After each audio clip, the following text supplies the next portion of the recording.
Welcome back to my YouTube channel, and for today's tutorial, ituturo ko sa inyo kung paano nga ba mag-register ng GoBoost 15 sa ating Globe SIM.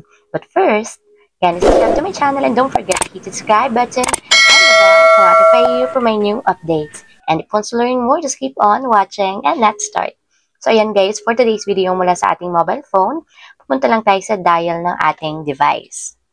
And dito guys, dial lang natin is *143 number sign or hashtag and then call. So dito guys, ang pipiliin nyo lang is yung number 6 which is yung Go Booster. So type nyo lang yung number 6 and then send. And then dito guys, makikita nyo na agad sa number 1 yung Go Boost 15. So ta-type natin is number 1 and then send. So, ayan guys, nakalagay dito is kapag daw nag-register tayo ng GoBoost 15, magkakaroon tayo ng additional 1 GB na data para sa lahat ng sites for 1 day. So, for only 15 pesos. So, para ma-subscribe guys, i-type lang natin yung number 1 and then tap send.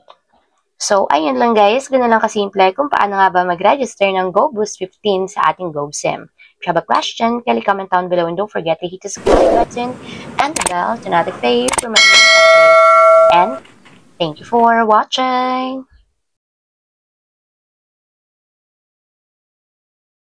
Living life, every day, late at night